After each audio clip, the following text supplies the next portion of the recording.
I'm Steve Scher. This is Weekday.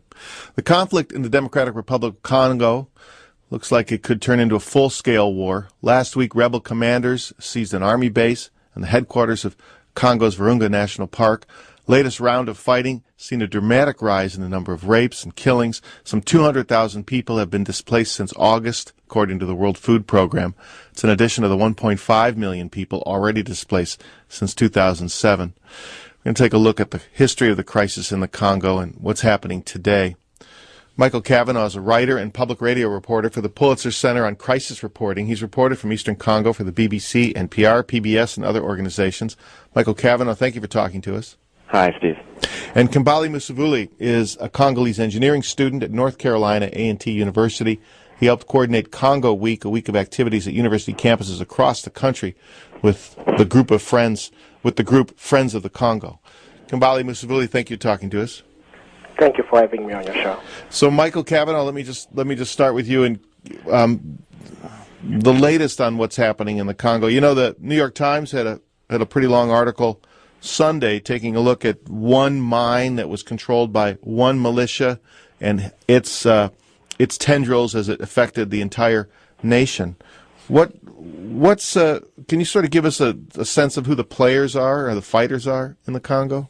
Sure. Basically, what you have right now are two sides. I mean, the Congolese conflict is a lot more complicated than that, but at the moment, really in this North Kivu province, which is on the border of Rwanda and Uganda, you have two sides. You have the Congolese army, the Congolese government, and their allied militias. And then you have this group called the CNDP, which is a rebel group led by a former army general named Laurent Nkunda, who's a Tutsi, and he's fighting against the Congolese army because he says the Congolese army and the government is not protecting the Tutsi people of the Kivus, the North and South Kivu province that borders Rwanda.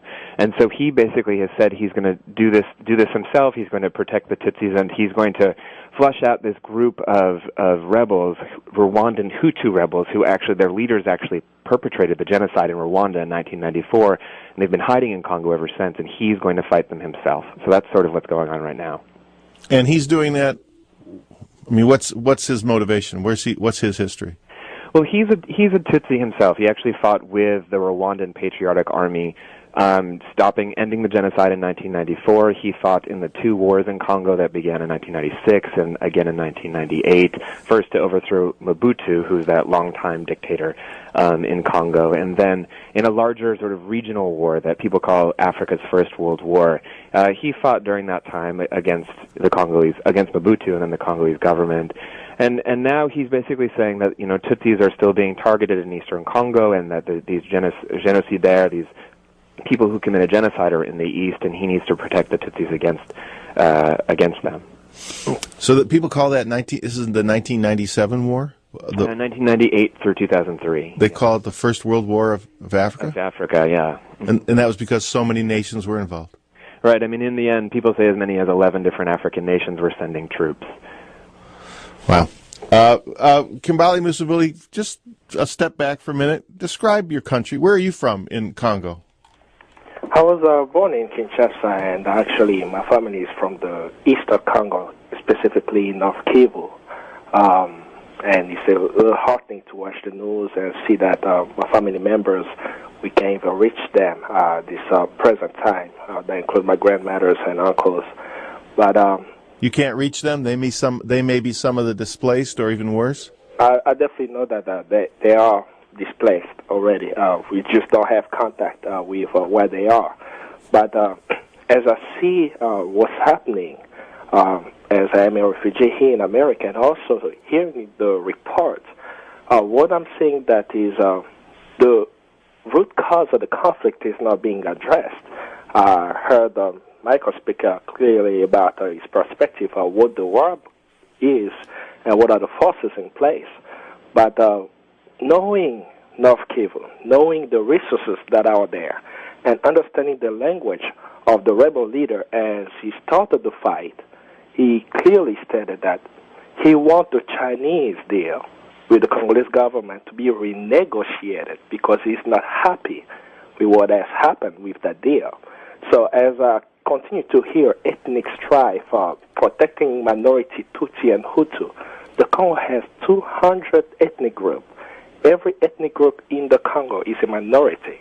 And a Rwandan military who fought with the Rwanda force from 1992 to 1998 as a military from Rwanda coming to the Congo to have a pretext of protecting a minority and understanding that the Virunga Park has tin and coltan, and you have gold, you have diamond, you have methane gas around the Lake Kivu, all those things still being exploited, and we have now nearly 6 million of my people dying, and no one is actually having enough guts to actually say the root cause of the conflict in the Congo is the scramble for its resources, not more so the ethnic strife that is used as a pretext in my country. And I hope that the media will try to help us because we have too many people, 200,000 people added to 1.5 million people already displaced.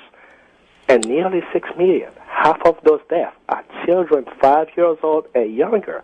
And we are sitting here talking about a minority Tutsi and Hutu when it's not even that. It's the resources. We know the companies. If you've been in the Eastern Congo, you can see every single company that's doing business there. You can also see how they deploy diplomats. When the war started at Rumangabo camp, all these they sent the financial minister of the UK to go to North Kivu. They sent Fraser to go there, and she ordered when she arrived in Goma. I remember that clearly. When the Assistant Secretary of State Fraser arrived to Goma, she stated that the rebel will not take over Goma. Until today, the rebels have not taken Goma. That shows me the power of the United States to stop the conflict if they want to today. So there is no political will. There is a lot of talks about bringing more troops in, being Congolese, understanding how it was in 96 to 98, because I lived through that. More people will die, the more soldiers you send, the more people will die. The root cause is the scramble for Congo's resources. The proxy forces are being helped by Rwanda and Uganda, and they are continuing to plunder Congo's resources continuously. All right. Well, let me hold you there for a minute because I want you to explain something, if you would. The Chinese deal. What do you mean by that?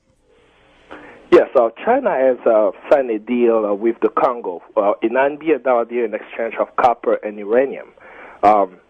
And what they will do in the Congo, there will be infrastructures, roads, highway, hospitals as well. And is that mostly in Western Congo, or is that around the country? It's a deal for the Congo. It's for the whole country. So it was a deal that the government of Congo signed with China. I understand also there is a flaw to that in the sense that the Congolese will not get the expertise as China is coming to do this infrastructure because they'll bring their own manpower, and we will not get the expertise of how to fix the road if they're gone.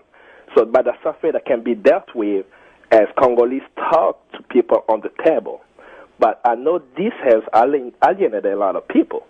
So when I'm hearing a rebel leader coming and saying that, okay, I want to protect the minority Tutsi, which I am 92. I am a minority in the Congo, so we don't consider ourselves from a tribe, but that's another point.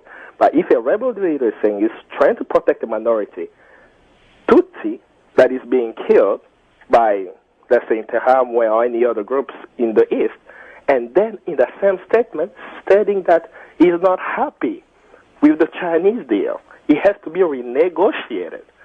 Why can no one see that this has nothing to do with ethnic strife? It's very clear.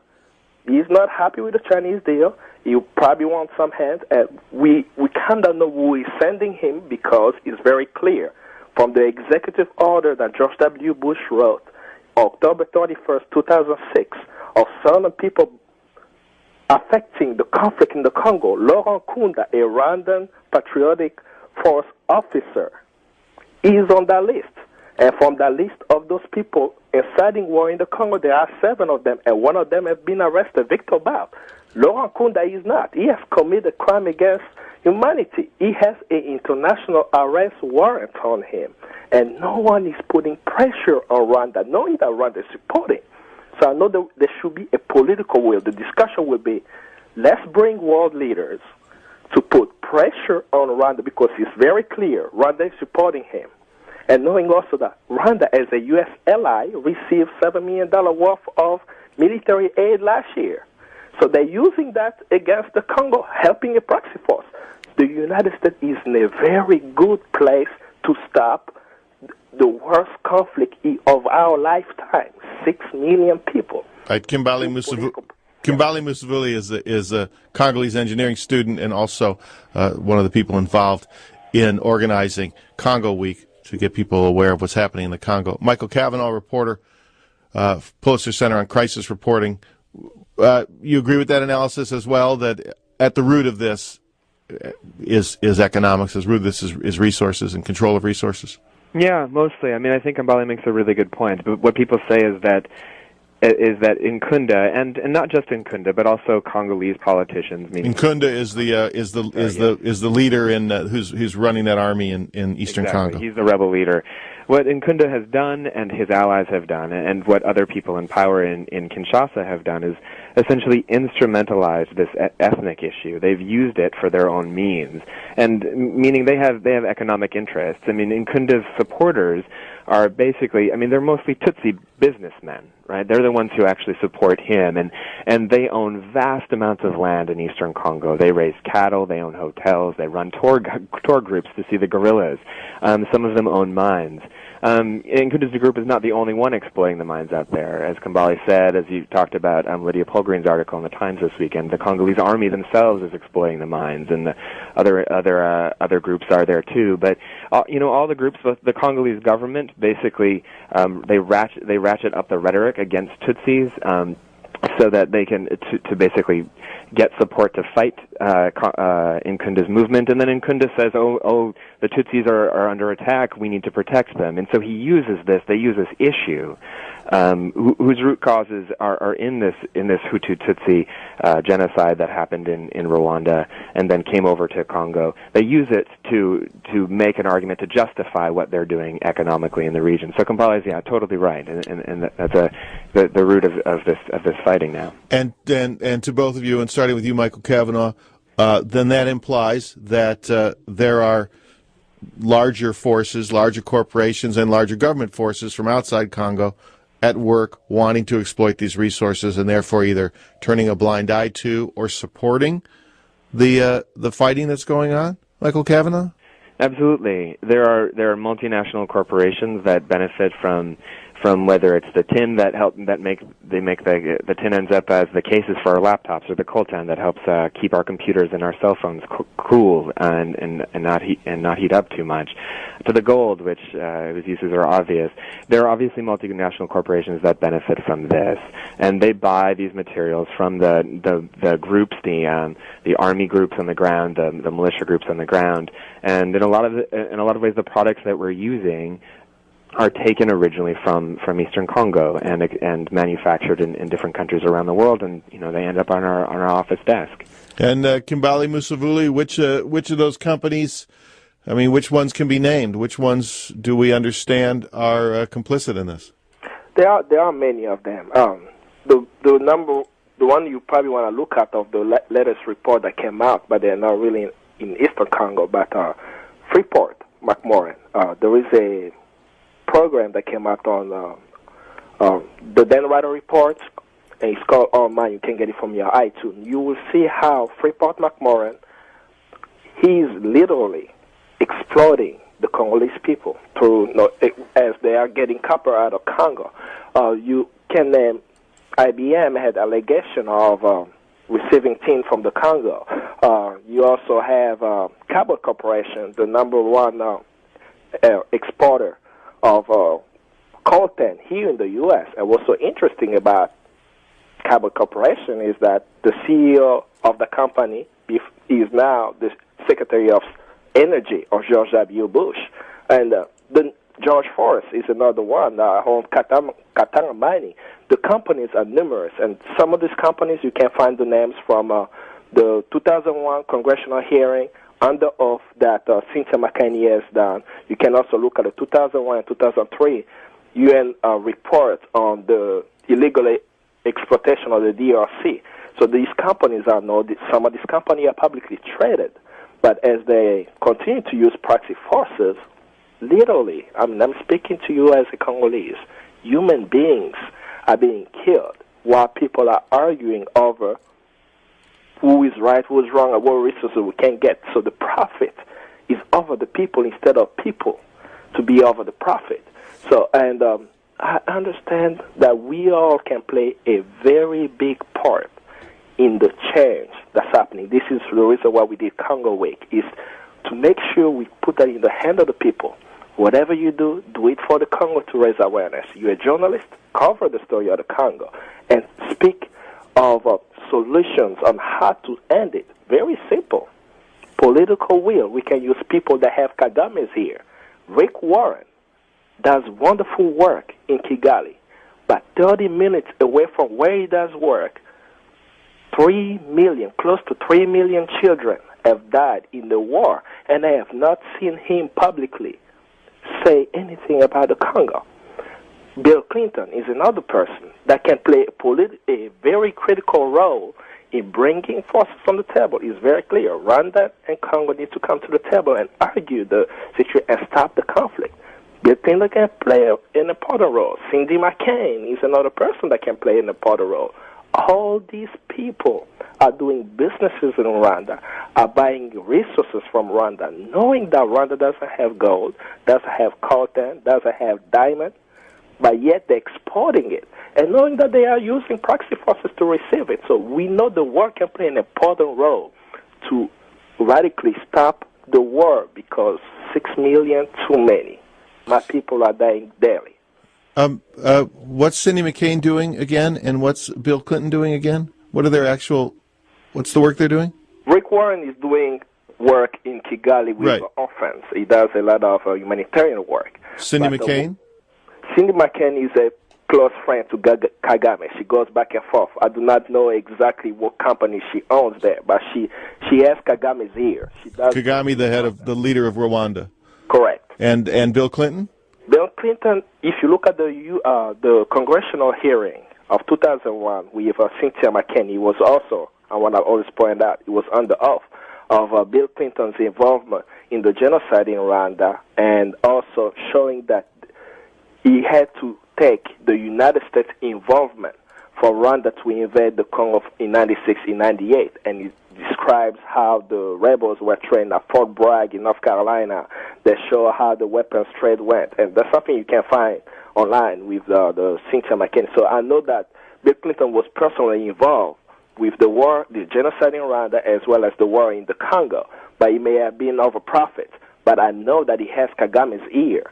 So if he says something to Kagame today to stop what he's doing, literally, this 12-year war will end today. All right, let me hold you there, Kambale Musavuli. I have to take a break.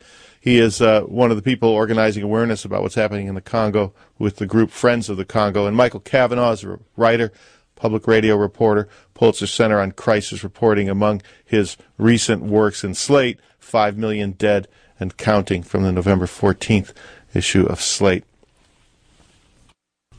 It's 10:39. KUOW 94.9 News and Information. Support for KUOW comes from Snohomish County's Payne Field, Everett's home of flying warbirds, the Flying Heritage Collection, featuring restored World War II aircraft from around the world, along with histories of innovation and discovery. Open daily, online at flyingheritage.com.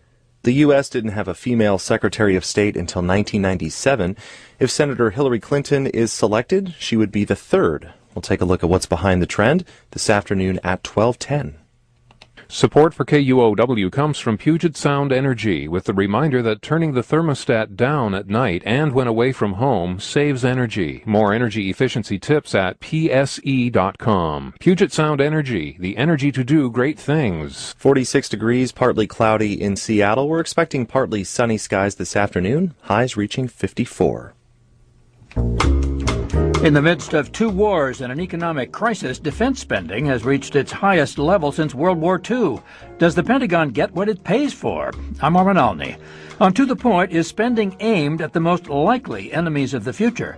Can the U.S. rebuild its overstretched forces and cut at the same time?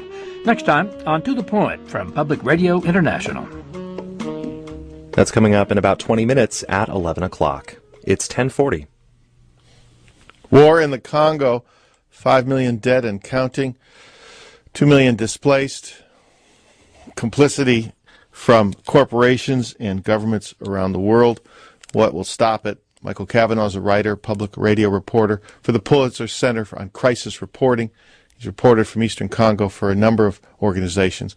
Kambale Musavuli is a Congolese engineering student at North Carolina A&T University, but also helping coordinate awareness about what's going on in Congo through Congo Week, a week of activities that took place at university campuses across the country. Michael Kavanagh, you wrote 5 million dead and counting. You also wrote about what's happening with the United Nations, but this was your lead on the Slate piece. In northern KUOW province of eastern Congo, people are living in ditches along the sides of roads. They're filling up the floors of churches and schools. Displaced people are surrounding the compounds of bewildered UN peacekeepers. What is the UN? What's the size of the UN force there, and why is it in trouble? Among the things they're having trouble with is they have rules of engagement that keep them from engaging. Right. I mean, unfortunately, the rules of engagement they can't really change very much. They can't increase it. It's already Chapter 7. The UN force is the biggest in the world. It's about 17,000 troops. About between 5,500 and 6,000 are in North Kivu province, which is the epicenter of the current conflict, and about 5 to 6 million Congolese live there. It's the force is just not big enough, and it never has been. Congo is the size of Western Europe, and it is the biggest UN force. But at the same time, I think a lot about Jon Stewart's analysis of the Iraq War, which is if Iraq was so important, why didn't we go all in, right? Why didn't we make sure it worked with the biggest force possible? And in a lot of ways, that's how I feel about Eastern Congo. Yes, we've invested $1 billion a year. It's an enormous operation, but it's never been enough. I almost feel like we did a peacekeeping operation on the cheap, and in the long run, we'll actually spend more money. This mission it was started in 1999. It's going to be going on for almost 10 years now in the next year. And when you're spending $1 billion a year, if you'd spent just a little bit more, you might have been able to add more peacekeepers to keep the peace. There's been a peace deal in place, a ceasefire in place since January. There was a peace process that was working quite well. And then there just weren't enough bodies on the ground to keep it on track. And the UN obviously is made up of its member states, and as Kambale said, it's really important that the international community puts pressure on the United Nations to make it work, because it can't work without that pressure. Why did the UN commander resign? I have not been able to confirm this with him personally, but what everyone is telling me in Eastern Congo is that he felt like the mission did not have a vision, and that they were heading towards disaster. And he actually submitted his resignation before the current intensification of the conflict began.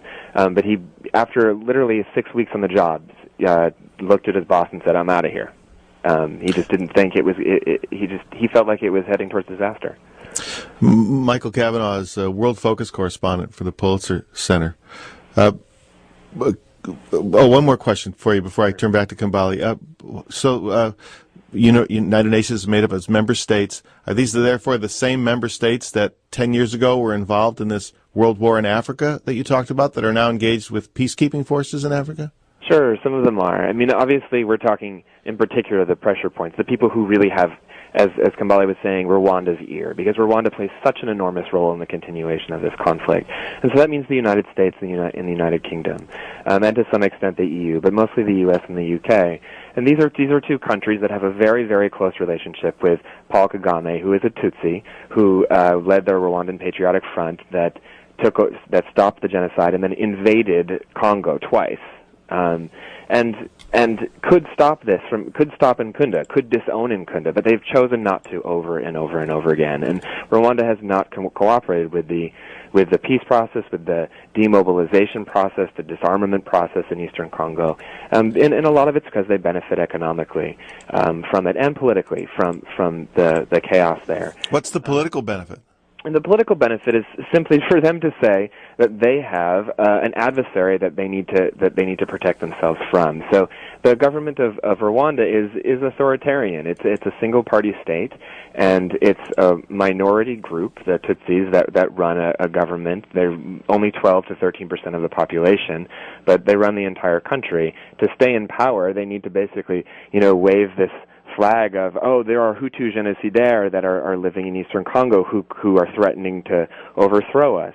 And therefore, all these actions that we take are justified they're justified in terms of keeping our country stable.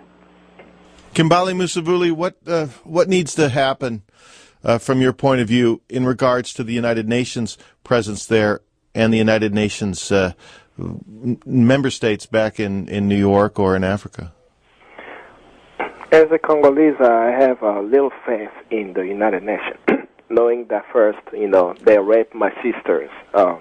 We already had molestation case against the UN peacekeepers, and also understanding that the Pakistani soldiers from the United Nations sold weapons to rebel leaders in exchange for gold. So the trust of the United Nations in the Congolese community is literally gone because of what Michael mentioned earlier, that some of the members in the National Security Council are directly connected with the war in the Congo. And hearing the talks of sending more troops and having a clear mission, to me, will never be the solution. More troops in the Congo, I'm seeing more access for these troops to rape the people. Just imagine, for every UN peacekeeper in the eastern part of Congo, they have one soldier per 1,000. That's inadequate. So it doesn't really matter how many troops they're going to send. It's not going to be sufficient. I believe that the solution to the conflict in the Congo is a political solution, more so than a military solution. So what is that political? Who leads and who sits down at the table to knock heads together to get a political solution? It's clearly, the Congo and Rwanda. You have Kagame in Rwanda that's profiting for the war in the Congo and using pretext of being a minority, like I mentioned to you earlier. In the Congo, we have 200 ethnic groups, and every ethnic group in the Congo is a minority.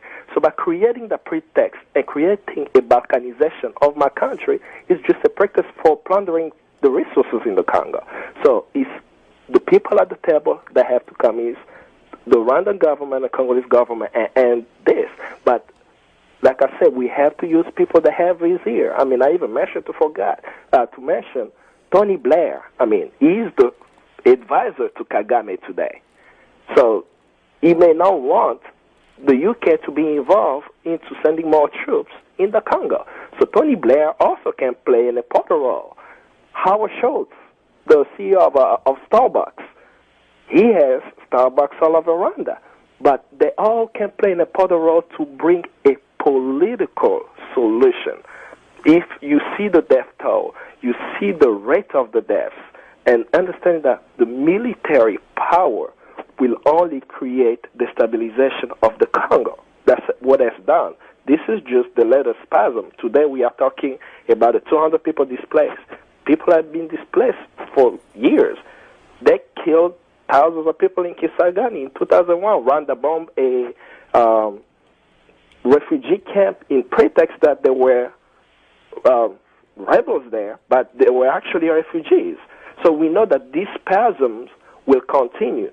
A year from now, if this issue is not solved, we will be back on your show talking about a different spasm of what is happening, because the central cause hasn't been addressed, and the solution of bringing the people to the table to end the conflict, clearly, from Rwanda, Uganda, and Congo, we will continue to have this conversation. Let me get a sense of this from you. So in the New York Times article that was in Sunday, one of the things that the reporter was pointing out was that the militia that was involved in running this mine in eastern Congo was a government militia at one point, though was not responding to the government's but sounded like very lame demands that they merge their militia with the government army and turn the money over that they were collecting to the government and make it a more law-abiding approach. I'm streamlining this, but that's basically what it sounded like was being described. So it sounds like what was being described was a very weak central government. Joseph Kabila's government sounds like it's very weak. Is that your view of it? Definitely, it is weak, and you have to put also that in context. The government of Congo was put in place by the international community. They had a $500 million to legitimize a contract, not necessarily a contract, a government, to allow access to the mining concession and the resources of the Congo. That's how Freeport get the concession and any other companies that's coming around. So the government of the Congo was not placed in the Congo to govern. They were placed in the Congo to reign. So it's not, so what's so interesting that now that people want to blame the government. 2 years ago, our organization did a report. Even last year, if you look at the International Crisis Group report called, I have to remember the name. They did a report consolidating peace. That's the peace that they had. Consolidating the peace in the DRC by the International Crisis Group. It shows how the international community systematically came with $500 million to fund an election to put a government that will allow access to the resources. So at that time already in 2007, what we're seeing today, and with the inability of the government to be able to respond to the conflict, was already predicted. So as people blame the government today, I tell them the international community is making money from both sides. They put the government there. That wasn't for the people. Now we're seeing the conflict that still used former proxy forces of the West, and now at the end of the day, the Congolese are dying. So I understand the government does not have the power to actually stop it. So they're trying what they could, but they were not placed there to govern the Congo. So what will come, again, as I mentioned, is to bring those forces in place. And we know people that support them to end the conflict today. That's Congolese activist Kambale Musavuli. So, Michael Kavanagh, reporter for Pulitzer Center, your sense of what can be done on the international sphere to diplomatically and the role of Joseph Kabila's government in the Congo. Sure. I mean, I think I might disagree a little bit with what Kambale just said. I mean, Kabila was elected, and he didn't have to be elected. It was a very close race between two different people, and he wasn't exactly put in place, although he certainly was the choice of the international community. You know, in this particular fighting, too, the Congolese, he's basically chosen to seek a military solution against Nkunda, and his army is not disciplined enough, and they're not strong enough to do that, and that's why they've continually been beaten and beaten and beaten by the rebel forces.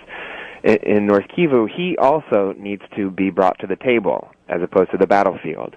And who can do that? The players there are a little bit different. Yes, it is the United States and in the EU and the UK, but in this case it's also France, it's also Belgium, who can pressure him. And, one group that we've been leaving out over and over, and I think this is really important, is the African Union. And you can see already that things have calmed down in the past week once Obasanjo, the former president of Nigeria, who is now the UN envoy there, has come in and talked to Kabila, talked to Kagame, talked to the president of Angola, talked to Nkunda himself. And these different groups, there are definitely ways that the international community can put pressure on the different sides to sit down at the table and negotiate. And it just requires sustained focus from diplomats. And not just temporary focus when, the fighting flares up and it's in the news. It's a process that's going to take a long time. This war has been going on for 14 years. And diplomats need to understand the different players, the local actors, the local dynamics, and get in and put pressure on the people who can actually make a difference to stop the fighting. And they can do it. There's a peace process in place. It's completely possible. This is not an irrational, crazy war in Congo. These are people who can be pressured into bringing peace. They just need to be pressured. You actually just need to put the pressure on them constantly. Sounds like you also need to have some way of equitably distributing the vast wealth of Congo, not just in Congo, but I guess in the neighbors want a piece. It's true. It's true, and that's one of the things that the Tutsis in eastern Congo are worried about. They own so much land, and there needs to be a redistribution of land in some way in eastern Congo. And they're worried that the government is going to take advantage of them. And again, they've used the support of Rwanda to basically bolster their position militarily. Yeah, I mean, Congo has a vast wealth.